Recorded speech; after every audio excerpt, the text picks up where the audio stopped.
Hello dear students. Now today we will start with our next session of the lesson electric current and its effect. विद्युत और इसके प्रभाव.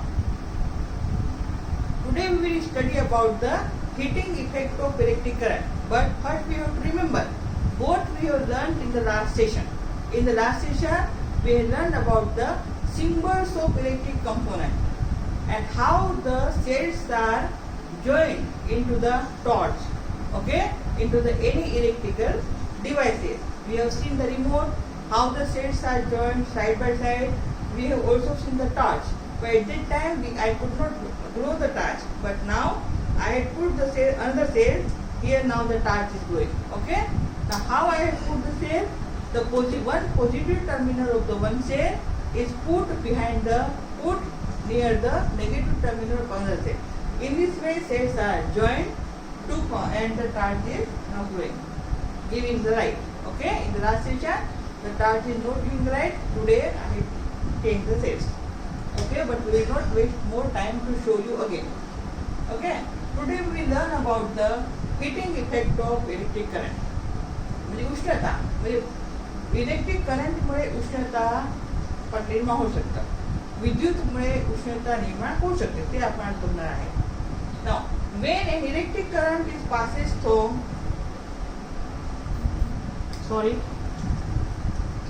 when an electric current passes through a wire, the wire gets heated up. जेव्हा wire मधून विद्युत pass होते तेव्हा wire कसा होतो, गरम होतो. This is known as heating effect of electric current. समजलं ना आपण? What is heating effect of electric current? लक्षात आलं? What is heating effect of electric current? तर काय लिहिणार?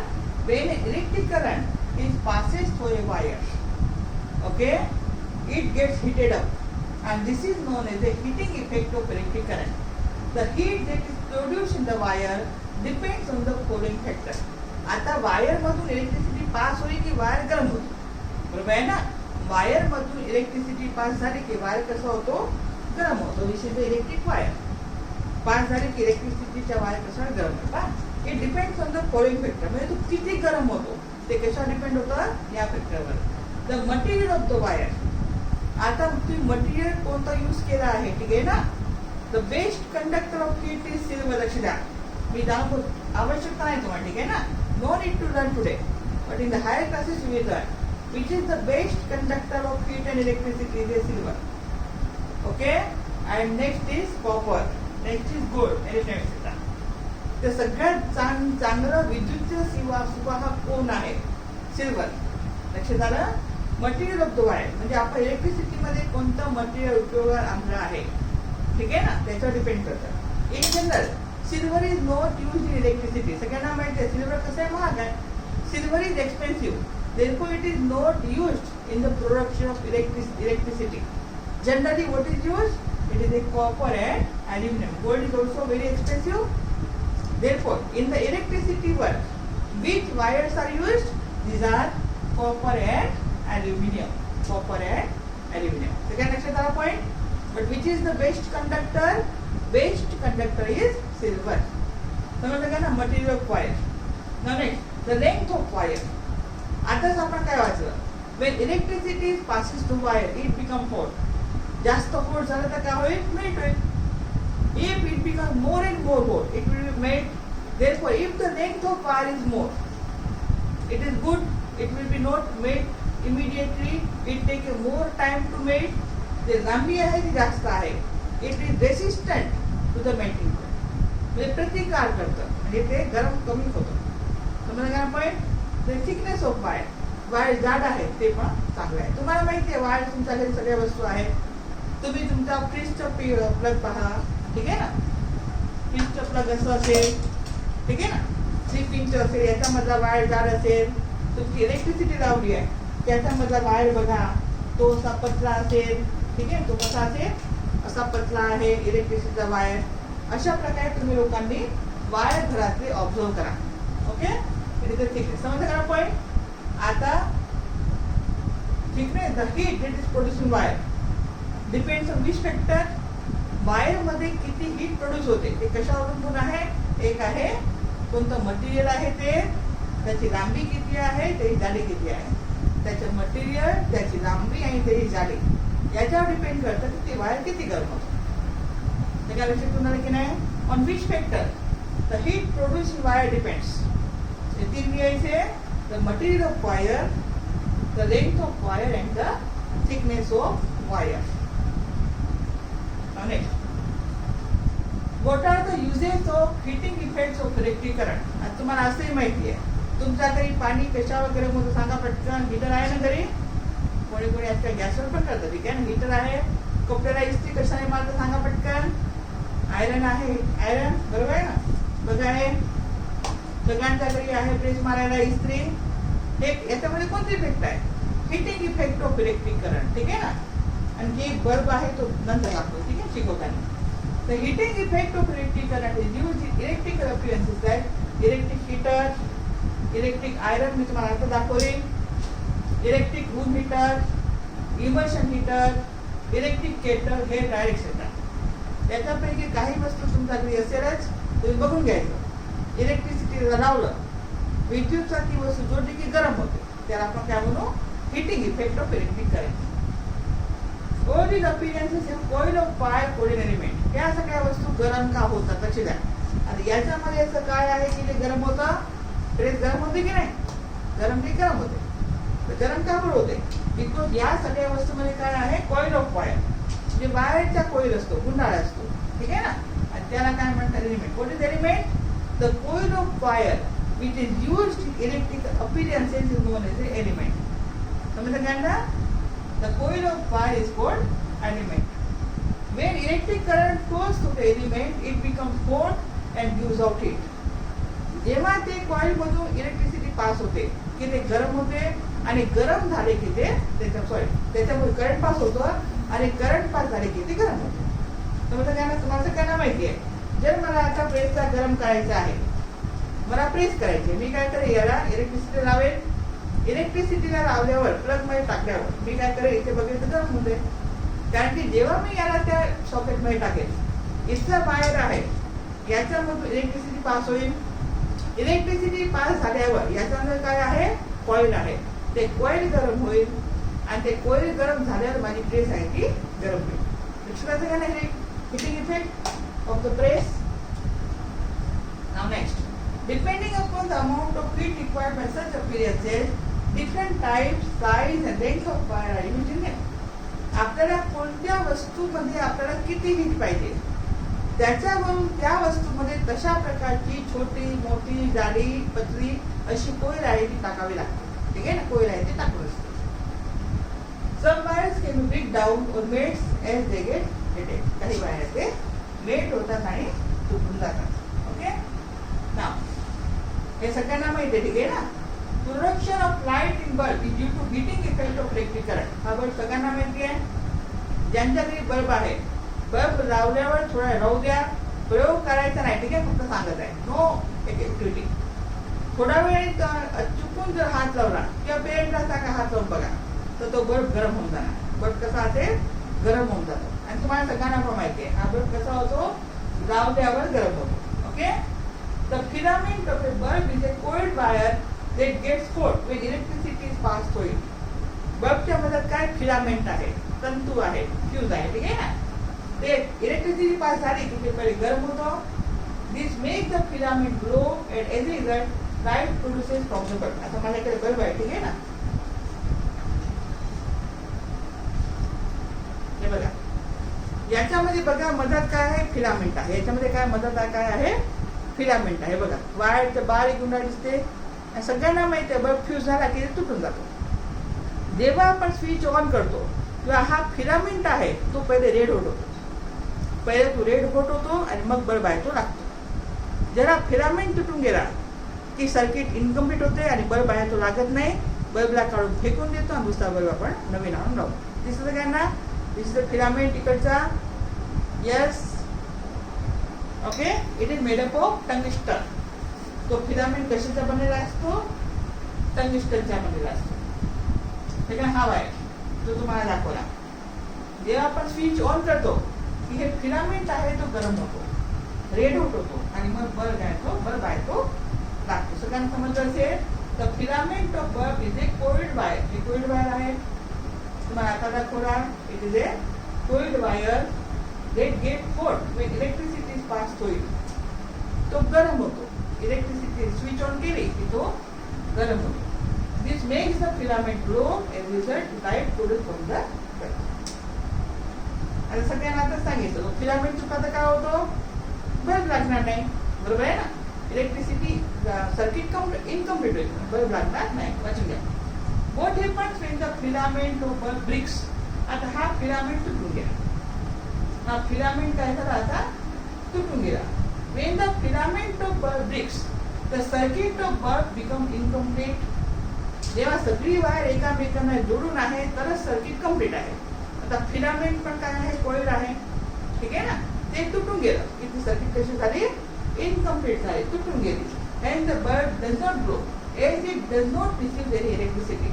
हा फिलामेंट तुटून गेला की बल्ब आहे तो लागणार नाही. बरोबर आहे ना? फिलामेंट तुटला की बल्ब आपल्याला बदलावा लागतो. सगळ्यांना गोष्टीची जाणीव आहे. Now, these are the appearances which use the heating effect of electric current. जेव्हा ह्या सगळ्या वस्तू आपण स्विचला प्लग लावतो, स्विचला प्लगिंग करतो, इलेक्ट्रिक पूर्ण इथे लागून जाते सगळी. पुस्तकात फार छान आहे झालं. लक्षात आलं? हिअर ते इथे कॉइल ऑफ वायर जसं आपण स्विच ऑन केली की पूर्ण लागला सगळी होऊन जातो. कॉइल तुरंत गरम होऊन जातो. ओके. Electric room heater. थंड प्रदेशामध्ये सगळ्यांसाठी रूम मध्ये रूम हीटर असतं. याच्यामध्ये सुद्धा काय आहे? अंदर कॉइल ऑफ वायर आहे. इलेक्ट्रिक आयरन आता सांगितलं त्याच्यामध्ये सुद्धा आहे. आणि दुसरे इलेक्ट्रिक केटल. आजकाल चहा करण्यासाठी सुद्धा अशा प्रकारची केटल होती. समजलं का पॉईंट? या सगळ्यामध्ये कॉइल ऑफ वायर आहे. जनरली कॉइल ऑफ वायर अशा ह्याच्यामध्ये ज्याचे जास्त हीट पाहिजे तर ते कशाचा बनलेला असतो? निक्रोमचा. कशाचा बनलेला असतो? निक्रोमचा. निक्रोम आहे ते लवकर गरम होतात, जास्त हीट देतात. आपलं इलेक्ट्रिक आयरन आपल्या पुस्तकात मी त्याची डायग्राम घेतली आहे. This is the coil of electric iron. अशा प्रकारचं कॉइल असल्याचे द्या. समजलं? आपल्याकडे आहे प्रेस. जेव्हा आपली आयरन खराब होईल तेव्हा काय दुकानवाला काय करतो? याला काढून टाकतो. याला पहिले काढून टाकेल. याला काढलं की याच्या खाली हे कॉइल असतं. लक्षात बरोबर? याच्या खाली काय असते? अशा प्रकारची कॉइल असते. लक्षात आलं? And this electric coil is a good conductor of electricity. जशी मी स्विच आहे ती सॉकेट मध्ये लावली की प्रेस आहे ती चालू होईल. प्रेस कशी होईल? ती चालू होते. लक्षात आलं का ना पॉईंट? ती कॉइल आहे त्याला इलेक्ट्रिसिटी मिळते म्हणून ती गरम होते म्हणून माझी प्रेस पण गरम होते. ठीक आहे ना? आता पुढे बघा. इथे मी जास्त थोडं दिलंय तुम्हाला. विथ कव्हर ऑफ मायका. मायका म्हणजे एस्बेस्टोस अब्रकची शीट असते. Which is a poor conductor of electricity. तशी काही पुस्तकात दिलं नाही आहे. ठीक आहे ना? या कॉइलच्या वर काय असते? शीट असते. शीटचं कव्हर असतं. मायकाचं कव्हर असतं. म्हणजे इलेक्ट्रिसिटीचा कॉइलवर कशाचं कव्हर असतं? मायकाचं कव्हर असतं. एस्बेस्टोसचं कव्हर असतं. ते कव्हर एस्बेस्टोस किंवा मायका कसं आहे? Poor conductor of electricity. म्हणजे मायकामध्ये असं इलेक्ट्रिसिटी पास होत नाही. ठीक आहे? इलेक्ट्रिसिटी दुर्वाहक आहे. त्यातून इलेक्ट्रिसिटी पास होत नाही. त्याच्यामुळे कोयला याने झाकलेलं असतं. लक्षात बरोबर? पण कोयला आपण पूर्ण ठिकाणी झाकलेलं नाही. कशाने झाकून आहे? मायका. मायका इज अ इन्सुलेटिंग मटेरियल. लक्षात आलं बेटा? आणि का बरं मायकाने झाकलेलं सांगा? आपल्याला करंट न लागावा म्हणून. जेव्हा कधी तुमचे पप्पा प्रेस बाहेरून दुरुस्त करून आणली, चुकून खराब झाली, दुरुस्त करून आणली तर कधी कधी काय होतं? प्रेस करता करता करंट लागतो इथून हात लागून. ठीक आहे ना? आयरन प्रेस असेल तर डोकं लागतो आणि इथे लागतो. का बरं लागतो? कधी कधी चुकून रिपेअरिंग वाला दुकानवाल्याने चुकून जर हे मायका आहे इथून तुटून गेला रिपेअर करता करता. लक्षात बरोबर मी काय सांगत आहे? रिपेअर करता करता मायका इथून तुटून गेला आणि त्यांनी आपल्याला फिक्स करून देऊन टाकली तर काय होतं? इथून करंट पास होतो. तो प्रेसचा चालू असताना चुकून हात लागला आपला शॉक लागतो. म्हणजे रिपेअर करताना रिपेअरिंग वाले किंवा नवीन प्रेसवाले काय असतं? ते पूर्ण कोई झाकून असतं. चुकूनही थोडंसं मायका निघून गेलं तर आपल्या प्रेसला शॉक लागेल. इलेक्ट्रिकचा शॉक लागेल. आणि लक्षात this is importance of mica. What is mica? It is a insulating material which is used as a cover of iron coil. Electric iron coil. तर सगळ्यांना समजलं असेल की आपल्या या प्रेसमध्ये जे कोईल आहे ते या आकाराचं आहे. त्याच्यावर आपल्याला प्रेस करता करता करंट न लागावा म्हणून त्या कोईलला कशाने झाकलेला आहे? मायका कव्हरने झाकलेला आहे. ओके ना. CFA, what is the long form of CFA? Compact fluorescent lamp. सगळ्यांनी पाठ करायचं आहे. Compact fluorescent lamp, it is a CFA. CFA do not work on heating effect of electric. Important point. तुम्ही आजकाल मॅक्सिमम लोकांच्या घरी CFA use करतात because reduces the electricity, use of electricity. त्याच्यामध्ये जास्त करंट पास होत नाही. असं का बरं? या बल्ब लागला तर सगळ्यांना माहिती आहे. बल्ब गरम होतो सांगितलं तुम्हाला. गरम होणे आवश्यक आहे का? नाही. ठीक आहे ना. म्हणजे इलेक्ट्रिसिटीचा लॉस होतो. बरोबर आहे ना. गरम होते म्हणजे इलेक्ट्रिसिटी त्याला लागते, तर त्याच्यामध्ये इलेक्ट्रिसिटी जास्त वापरलं जातं. CFA लावले की बिल कमी येतो म्हणतात की नाही सगळ्यांना. CFA यूज केले की बिल कमी येतं आणि आपले हे बल्ब यूज केले हे बल्ब तर बिल आहे ते जास्त येतं. का बरं? कारण याच्यामध्ये लाईट तर मिळते, लाईटच्या सोबत सोबत बल्ब आहे तो गरम पण होतो. तर गरम होण्यासाठी इलेक्ट्रिसिटी लागते की नाही लागते सांगा पटकन. यस, लागते. त्याच्यामुळे बिल आहे ते जास्त येतं. पण CFA मध्ये आपल्याला फक्त लाईटच मिळते, ते गरम होत नाही. हे आहे त्याला चालू तरी आहे, तुम्ही हात लावा तर गरम होणार नाही. ते reduce the use of electricity. इलेक्ट्रिसिटीचा वापर आहे तो कमी होतो. ठीक आहे ना. तर काय लिहिलं आहे? CFA do not work on heating effect of electric current. CFA आहे तो गरम होत नाही. प्रकाश छान देतो पण गरम होत नाही. They do not have a filament inside them. का बरं गरम होत नाही? त्याच्यामध्ये फिलामेंट आहे. फिलामेंट म्हणजे आता सांगितलं मी तुम्हाला बघा, ते मधाचा जो वायर आहे त्याला आपण काय म्हणतो? फिलामेंट. म्हणजे CFA मध्ये फिलामेंट नाही. They contain two electrodes that produce light. याचा अंतर तो इलेक्ट्रोड म्हणजे धातूच्यातून पट्ट्या असतात. लक्षात आलं? आणि त्याच्यापासून लाईट मिळते. These bulbs have a fluorescent coating inside them which makes the light brighter. त्या बल्बच्या अंदर फ्लोरोसंट कोटिंग आहे, त्याच्यामुळे या बल्ब पेक्षा आपल्याला जास्त प्रकाश मिळतो. बरोबर आहे ना. त्या साध्या बल्ब पेक्षा CFA पासून आपल्याला जास्त प्रकाश मिळतो. CFA have energy as they do not produce heat along with the light. ते CFA मध्ये एनर्जी वाचते सुद्धा. का बरं वाचत आहे? कारण की ते फक्त आपल्याला लाईट देतात, हीट देत नाही. त्याच्यामुळे एनर्जी आहे हीट प्रोड्यूस करण्यासाठी यूज होत नाही. The ordinary bulb, there is a wastage of energy as they get heated by lighting. लिहिलं बघा.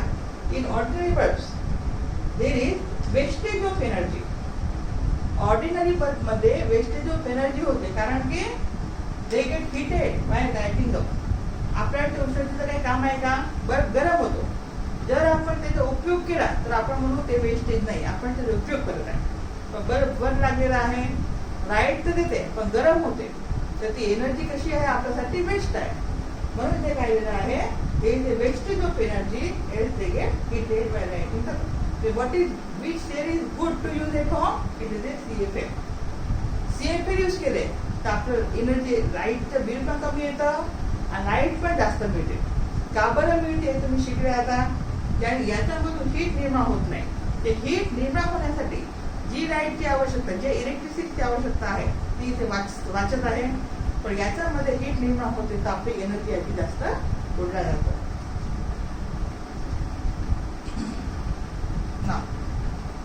What is ISI mark? नेहमी आपण पाहतो कोणती इलेक्ट्रिसिटीची वस्तू तुम्हाला घ्यायची आहे तर काय बघायचं पहिले ISI मार्क आहे का.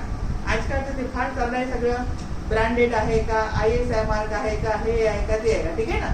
तर इलेक्ट्रिसिटीच्या कोणतीही वस्तू घ्यायच्या आधी काय पहिले बघायचं त्या वस्तूवर ISI मार्क आहे की नाही. What is the long form of ISI? Indian standard institute. लक्ष द्या. Extend ISI, that is Indian Standard Institute. ISI stands for Indian Standards Institute, which standardize all electrical appliances. ISI mark is very important on the electrical appliances.